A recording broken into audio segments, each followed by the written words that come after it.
Welcome back everyone, we've got a bit of a different video for you this week. We are full-blown YouTubers now doing Q&A. It was so strange. Well strange. But we've had like so many subscribers recently, which we're so grateful for, and lots of you have asked us lots of questions about us and asked us specifically to do a question and answer. So we figure if you're going to watch our videos, the least we can do is answer your questions. And I've got dressed up for you, look. Look at him, looking in my all shirt. dapper I haven't worn this shirt for about 4 years. Last time I wore it for was a wedding. Styled my hair and everything. So I even had a shower. And Jess is looking glamorous like always, though, aren't you, Jess? You feeling alright? Anyway, let's get into these questions. So first question is, and it's probably the most asked question, is what was your professional background before you started YouTube and doing the van builds? So for me, I was a mechanic. I've been a mechanic since I was 15, left school, didn't do my GCSEs, absolutely hated school. John only went to school on the days they played sport. Yeah, well, I used to play for the school football team, and I used to just go in for the school football day, and then he said, no, you can't do that, you've got to be in at least a day before. So I'd go in a day before, play football, and not go in for weeks. But yeah, I've been a mechanic all my life, worked on trucks, plant, and everything like that. So yeah, that's me. And then for me, when we met, I was working as a groom and I used to give horse riding lessons and stuff while we went to uni. And then I worked in disability services in Australia. And when I came over to the UK, I started working in local government and community development work. And I've also worked in college as a teacher. A supplementary question we've had to our professional backgrounds is, how is John so bloody practical? No, so the short answer is YouTube. Like, it's crazy, but when we first got together, we bought a house together in Australia, a doer-upper, and we got a bloke in to do a bit of tape and joining and plasterboarding. And I watched him do it, and it cost us £1,000. Livid. And I was fuming because I thought I could do that. So got on the old YouTube, watched a few clips, and that was it then, we were off. Yeah. And everything we do from now on, the first thing I do is YouTube it. If I can think I'll have a go at it, we do it. And it's not just me who's good, like obviously Jess is real good at handy at stuff now as well, because yeah, we've done like 4 houses now, and I think this is probably going to be our 4th or 5th camper maybe. Yeah, I think it's the 4th. Yeah, so it's all experience really, but don't get me wrong, there's been plenty of mistakes in there as well. I was going to say, it's YouTube and a lot of trial and error. Yeah, so it might look good now, but at one stage in some of our work, it's been some mistakes as well. So. But genuinely, like John says, we've taught ourselves everything. So our advice would be, just give it a crack. Yeah, there's nothing you can't do. You might not be able to do it as well or do it as quick, but you'll be able to do it. Yeah. Next question is about the tools, because John, people want to know about the tools. We all want to know about the tools. We all love the tools. I'm loving how much grief Jess is getting in the comments about these tools. But secretly, she does love the tools. She gives me a lot of grief, but she knows, well, she knows what they're good for. So, but yeah, obviously being a mechanic, that helps, because I've had to buy tools ever since all my working life, which people don't realise really. Like when you're a tradie, you've got to pay to go to work almost. So that's a bit of a pain, but it's almost paying itself back now. So yeah, that's good. And then one of the comments was about the car ramp and the tyre changer and things like that. Well, yeah, we bought all them because, again, like, I hate paying anyone to do anything. Like, I owe that plasterer like loads really, because charging me £1,000 to do that job was probably the best thing that ever happened to me. So, but yeah, when we bought a house in Australia, that was when a lot of the DIY tools started to get bought, and I'm just a firm believer in, you need the right tool for the right job. So if we're going to do a job more than once,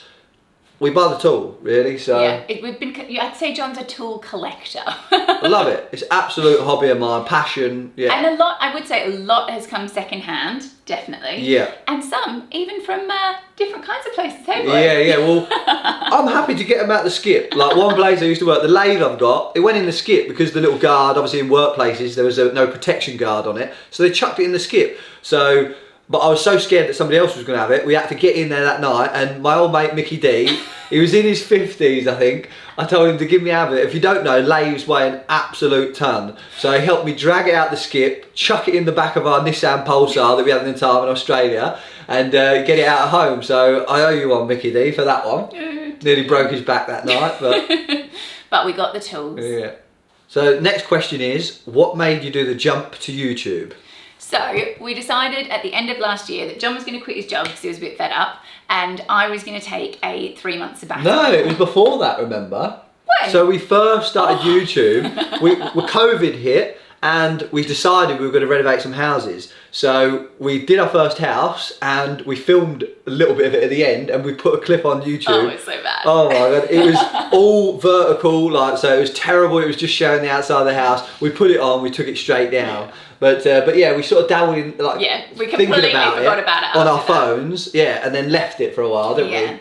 And then we, like I say, we decided we were going to go to Australia, and then it got closer to going, and I decided, that's it, I'm going to quit too. And so we also wanted to buy a GoPro and a drone for ages to film our travels, didn't we? So we thought, bugger it, let's give it a go. Yeah. And it means that, like, our family can see what we're doing while we're traveling and keep up to date with us, and yeah, that's just kind of how it happened, really. And then we've got back and kept going. Yeah. So yeah. How old are you, and how long have we been together, as we seem to have achieved a lot? Well, thank you very much for that. But I'm 37. And I'm 34. And how long have we been together, John? Too long.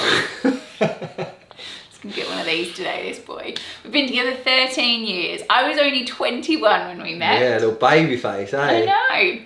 So actually this month as well, because we met on Halloween, didn't we? Yeah, she still hasn't taken the mask off. But we met in Australia. John had come out on a working holiday visa, hadn't you? Yeah, and it's no looking back since, eh? No looking back since. So the next question that Jess gets asked quite a lot is, why England over Australia? So for me, all my family lives here. I went to Australia for a working holiday, absolutely loved the place, and sometimes I even think, why do we live here rather than there? But then you can't beat England on a summer's day. Like, England on a spring and summer day is the best place in the world for me. So, which is weird, because when I left England to go to Australia, I hated England. But yeah, it was almost like when I went, I realised what this place has got to offer, really. So yeah, that's for me.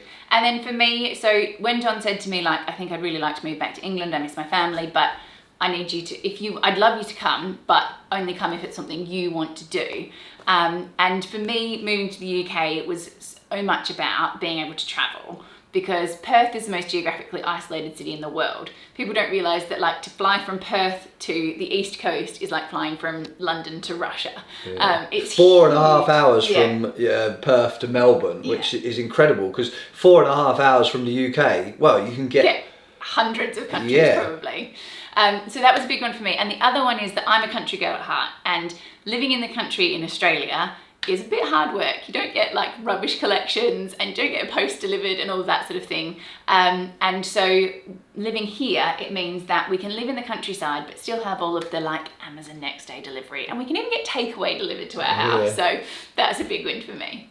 For the next one, get ready for John to sweat. Why aren't we married? I don't really believe in marriage that much, really, like, especially this day and age. Like, years ago it was a bit better, because you got married and you was together and you worked through it all, whereas I think it was such a throwaway world now that people can get married and then get divorced the next day, really. So, which I'm not saying is a bad thing, because sometimes, like, you shouldn't stay together if you're not happy. Yeah, exactly. But for me, there's no really need to, really, like, it doesn't change anything or anything like that. And I think sometimes it's just done because that's the thing to do. Whereas for me, I think it's more unique to not be married for a start. And we'll get married one day, but when we're about 90, that's my plan. I think we should be together, rather than, like, get married when you're young and then maybe live life all together. I want to live life all together, if we do, because you never know. And then if we do get it to, like, 80, 90, before we're knocking on too much, we'll get married then, and it'll be almost like a big celebration of our life, really. So yeah, that's for me. It did used to really bother me when, like, we were first together, that John didn't want to get married. But for me, I thought, how bizarre is it to not be with someone who doesn't want to get married when they're the person that you want to marry, just because they don't want to get married? If you want to spend your life with someone, you want to spend your life with someone. So, and it's funny that even now, like, if we got married now, I'd be like, oh, I don't want to change my name. Yeah, so then really nothing would change. So yeah, I don't know. We're both happy.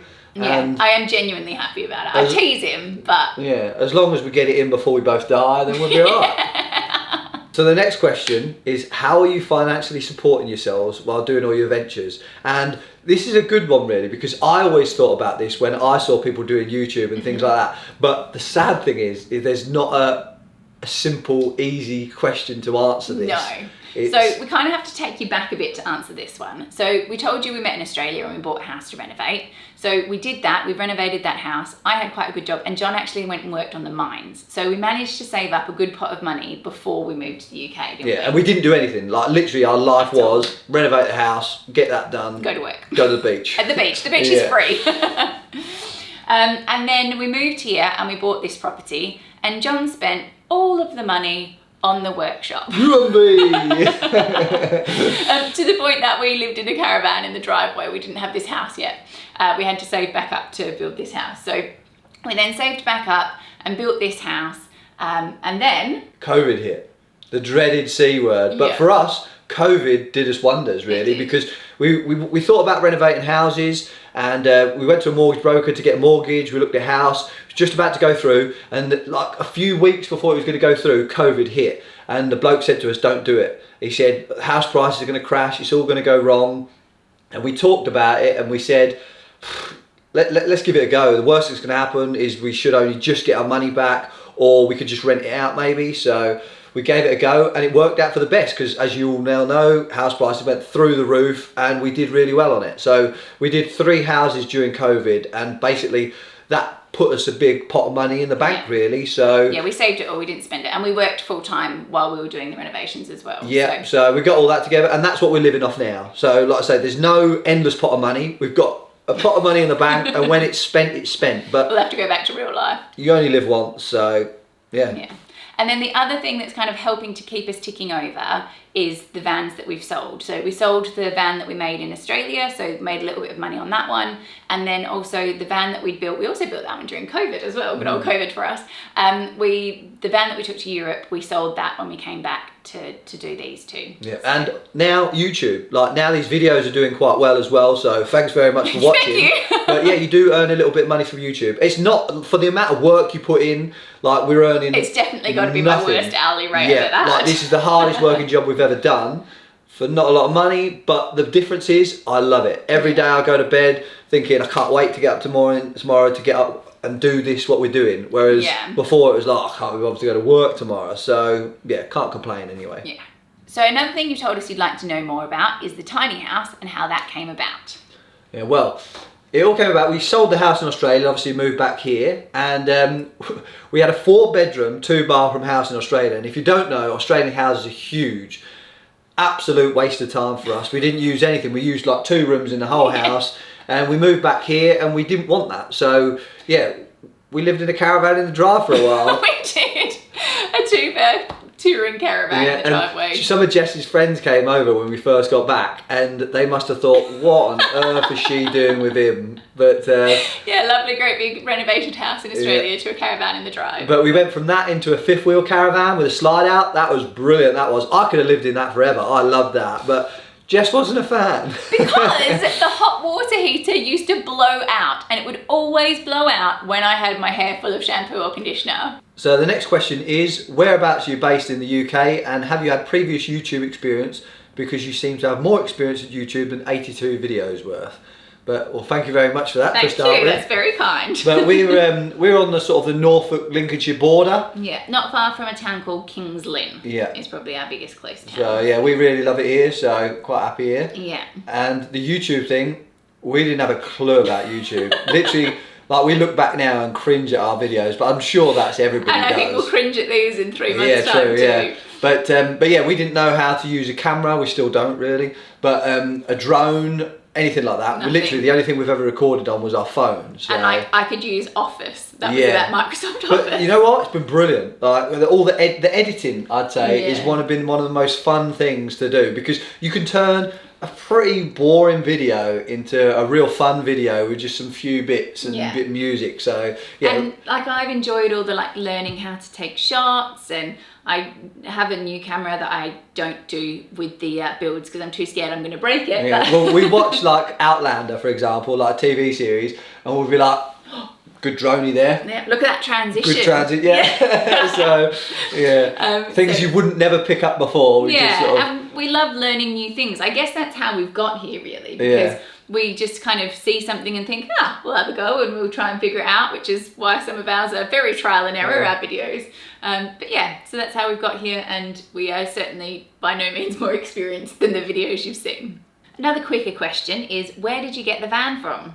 So we got the van off eBay, but if you didn't know, so all the Sainsburys vans are just leased from Mercedes, and then at the end of the contract, Mercedes have them back, and then they sell them on to either local contractors. Apparently they're meant to be putting some into auctions and things like that, and then they also sell them themselves on their forecourts. So yeah, there's plenty out there anyway. Next question, what made you turn a 4x4 into a camper van? Brilliant question, that one. Very good question. So when we went to Australia, we put a diff in the back of our Hi-Ace, and that meant that we could get onto some beaches and we could get to some of the off the beaten track places, but not all of them. Yeah. And we just came back with a real hankering for that, like, proper getting to the remote places, the places that you just can't get to in a two-wheel drive. Yeah, if you've never been to Australia, you can watch all the TV things that you want, but you can't get the true gist of how remote it is when you're in the outback. And when we was doing that, like, especially when we was in Exmouth as well, like, we just dreamed of, almost we wish we was about like 30, 40 years ago, really, because we want to just be able to go wherever you want to go, really, and just get to these real good spots. And it's getting harder and harder now, but there still is plenty about, and that's our goal, really. We want to get this 4x4 and get to all sorts of places. Go proper adventuring. Yeah, so them dream places, really. And what really spurred on getting the Defender is I met up with an old friend when we went back to Australia, and he'd recommended that I watched The Long Way Round. And if you don't know, watch it, but they get on motorbikes and drive like all the way across Europe over to America. And some of the places they go and like some of the tracks they take and stuff, we just thought, we've got to do it. We've got to get an off-roader and see these places. You only live once, so yeah, we've got to give it a go. It might be rubbish, but at least we tried. Out. Yeah. So the next one is, why the name True Blue Travellers? Yeah.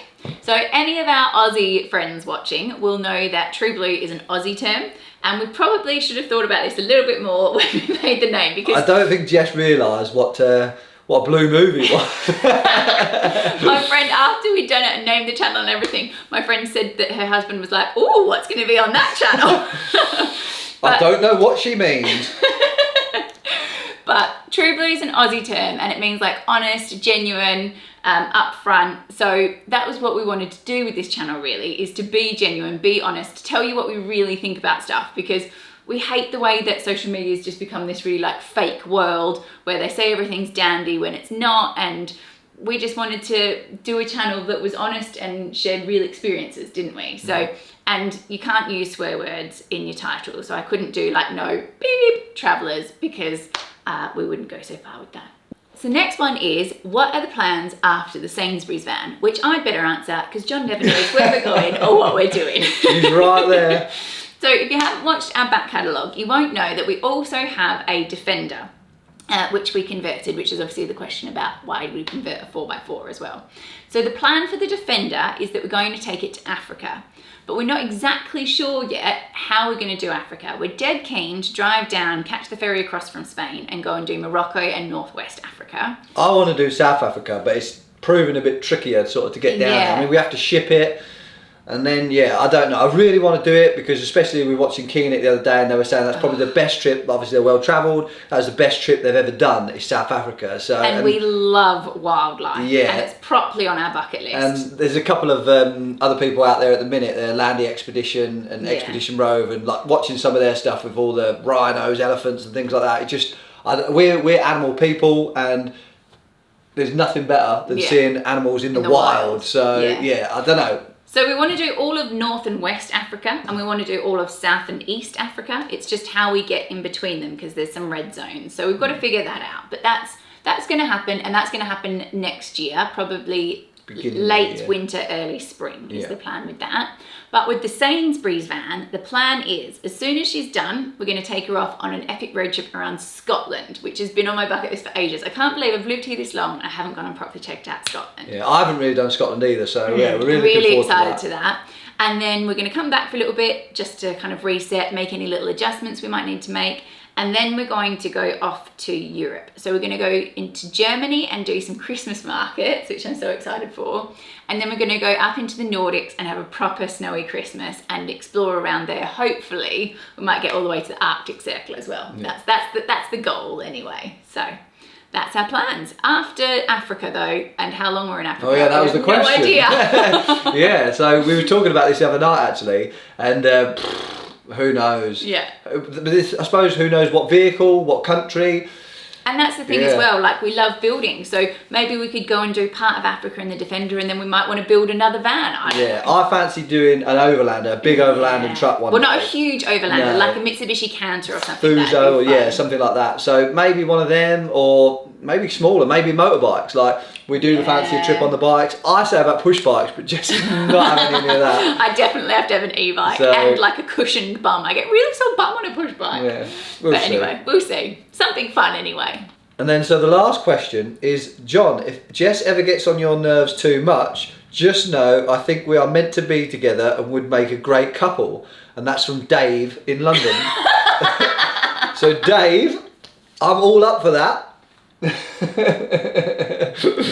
Oh God. Anyway, thanks very much for watching. Thanks for your questions. Your support means the world to us. And tune in Saturday for the next instalment of the van build. See you then.